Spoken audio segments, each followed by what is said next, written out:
In this chapter, we are going to look at the pattern in great detail. So I'm going to explain every single pattern piece to you so that you know exactly where it goes and how the whole thing goes together.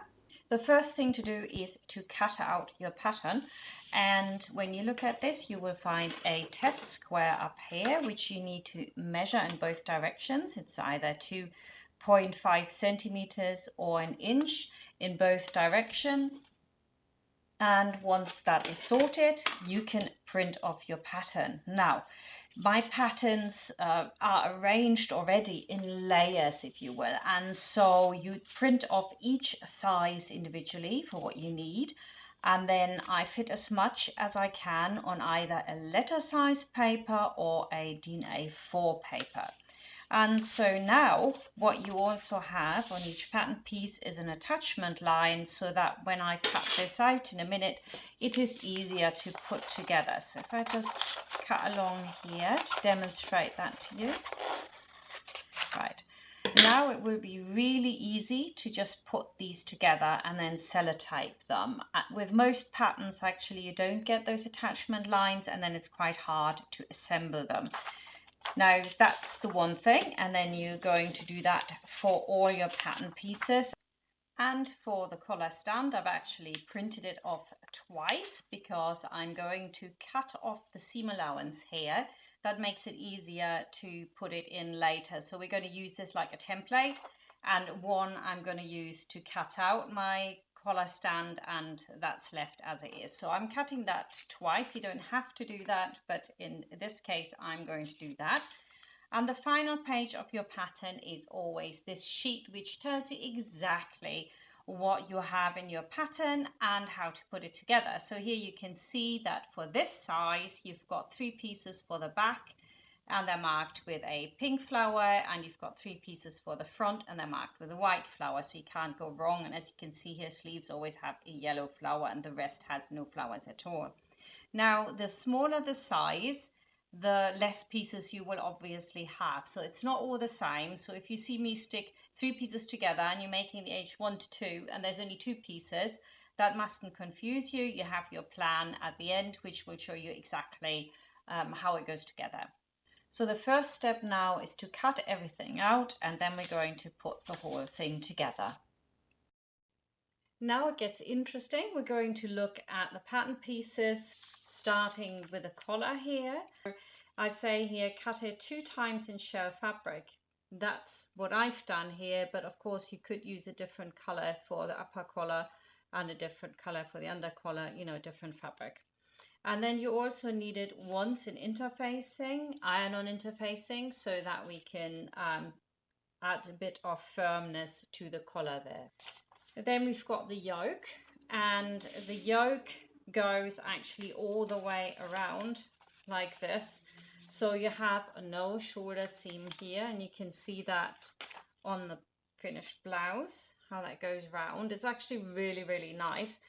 And because this is on the bias, number one, if you did a check, it would actually look really, really nice here if you have the same check there. So that will be straight and that will be across. It does look really nice. Just be careful not to stretch this area, but it really isn't a great difficulty. You can always put a little stay stitch in here if you like. And then on the back, the yoke is cut on the fold, and what that means is that we are cutting it so it comes out as one piece. Yeah, the fabric is on the fold. I show you that also when we're cutting out this lovely, lovely blouse. Then for the shoulder point, you've got a mark here, and because we don't have a shoulder seam, it's quite important that you mark that. And then the gathers for the sleeve have to sit equal on either side of that mark. So that's important to mark when you're cutting out. And with the collar, we also have a collar stand, and I've cut mine twice, like I explained to you, because one of them I'm going to cut the seam allowance off so I can just iron my collar stand around it and get a really neat edge for the outside here. I've done that on this one. It comes out really lovely and clean, and it's much easier. If you want to see the traditional method, of course, you can do that with the older style video where I did my initial course for this, and this is a little bit different in this course. So you can go back and look at those. They're also in there underneath all the new stuff. You have the bonus materials, so you can look at that method. You could also look at the doll's blouse, where actually I ironed the whole edge here over the seam allowance underneath there, and then I just push it on and sew it together, which is really the simplest version of putting a collar on. So you have 3 different ones you can do. And in the video for this, we are going to sew on one side and the other side is going to be ironed over. And to create this beautiful round where I want to turn it up, I'm going to just make myself a template here with my additional pattern. So I'm just going to mark the centimeter seam allowance and then I can cut it off.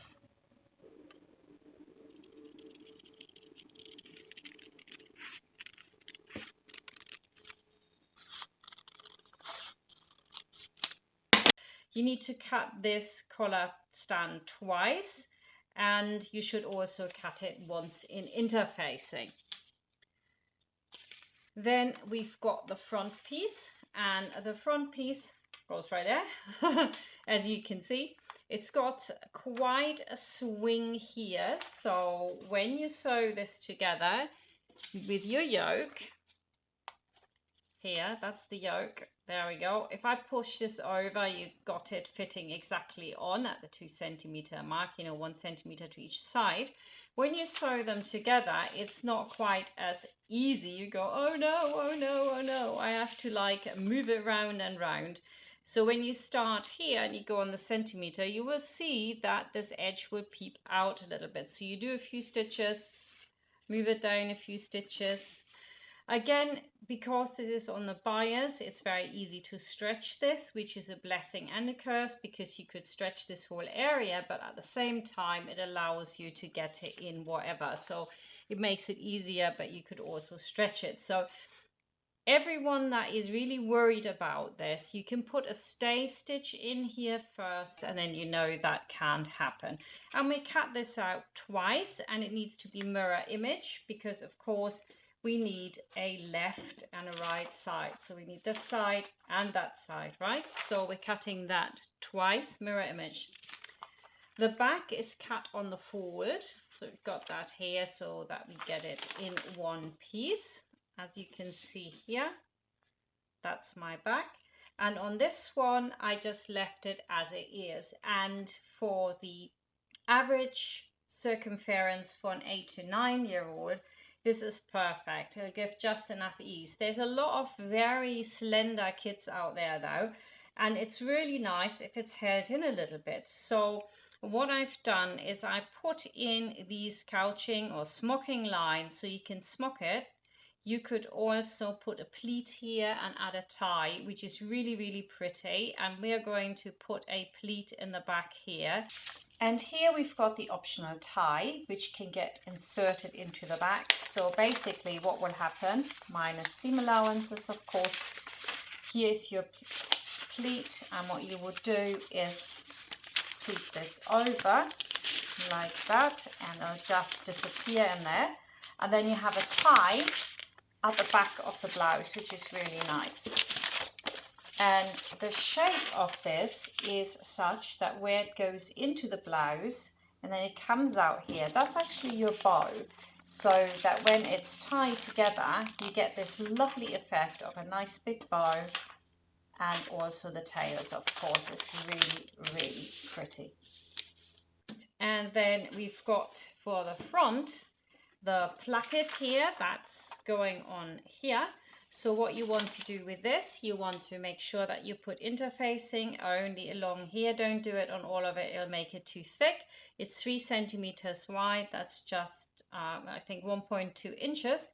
And what I like to use is my interfacing, which comes on a roll, which is not 3 centimeters. So what I do is I put this to the edge here of where it needs to go, right? and it won't quite reach that way, but it doesn't really matter because my buttonhole is going to sit on the center, and this will help me then make sure that that sits really nicely. So what we're going to do is we're going to iron this over in half, and then I'm going to put my interfacing along that line from this roll. It's much easier than cutting a 3 centimeter strip exactly. Of course, you can do that as well. That is not a problem if you're a very straight cutter. I like the roll ones. I would just get myself one because when you're sewing, you can use them for all sorts of things, even if it's stabilizing a shoulder. For example, if you have a shoulder seam where you think it might stretch, you'll just iron that on. So that is the placket, and now we're going to move on to the sleeve option. So you've got 2 sleeves. One is a long sleeve and one is a short puff sleeve, and the short puff sleeve is absolutely gorgeous. It really is so nice. Now what we're going to do here is create this really neat finish in here, so it's you can't see any seams or anything.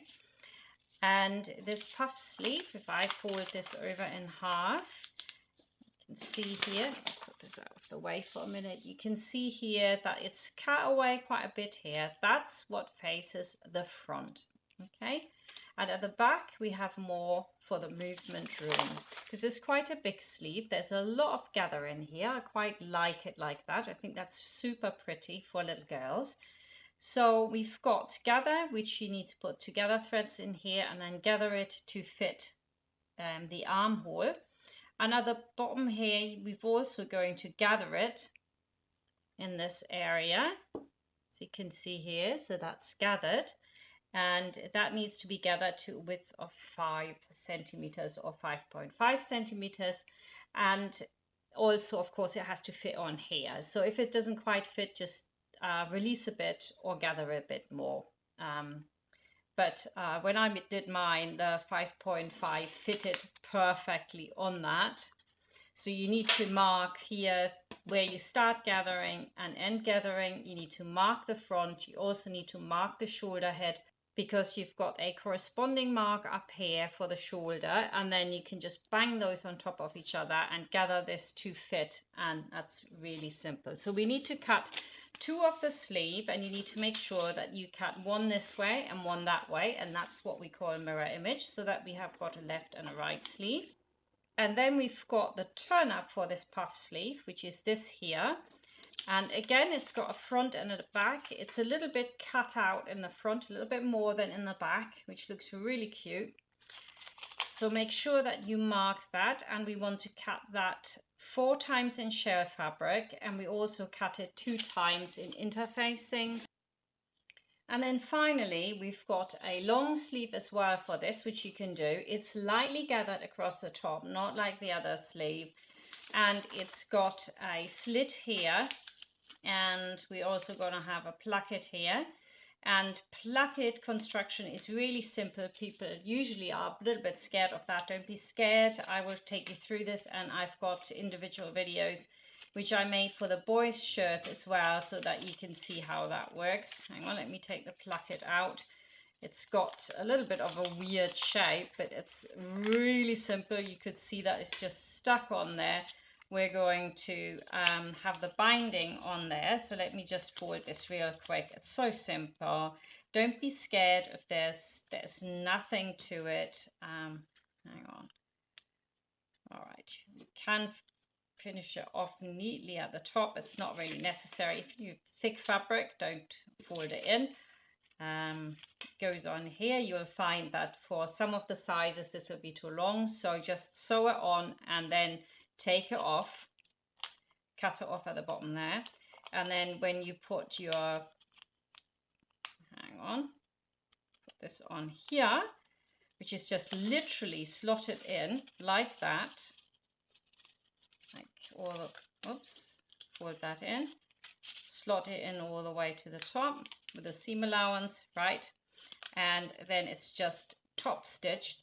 Basically Look at that. So it will cover the binding here, which will sit right underneath it, and we'll just do the top stitching here and all the way around, and that will catch it in here as well. So if you've turned that in, it'll look really, really neat, and it's very simple. This is not like the boys' shirt. If you have made this blouse before, originally I've just added the boys' shirt to it. This is the girlified version of it. So you've got a really nice shaped sleeve. It's much slimmer, but it has got the gather in, which makes it easier to put in as well. And that is your long sleeve. And I'm just going to show you this real quick from the inside. Just one more thing to say to this. Here I've lined my yoke like that, so it's really clean on the inside, which is super. But I want to just say that if you want to make it like the dolls one, where we didn't do that, I just used one single layer, you can do that. It makes life a lot easier, but you can only do it if you have fairly firm fabric. I wouldn't do it with something that is flimsy. So in this case, this sort of quite firm quilting fabric from Michael Miller. This is the Rosalinda collection from last summer. It's like absolutely gorgeous. That would be firm enough, no problem at all, and so would the linen. If you're working with a very light fabric, maybe not. Then we would just serge the edges here, and that would just be done real quick. So I think that's also very nice. Have a look at the doll's blouse, because I do a few methods like the collar construction and putting it on, and the yoke, which is slightly different, and you might find that easier. I just wanted to say that if you have not got a serger, alternatively you could do a French seam, and how that works you can find in the Sewing 101 at the Sewing Academy. There is a course which shows you exactly how to do all the different seams, and French seams really help there.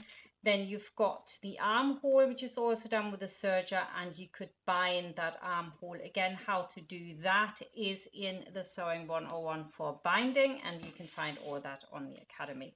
So that's it, basically. We can get started. I hope you're really going to enjoy making this blouse. I am a total fan of these.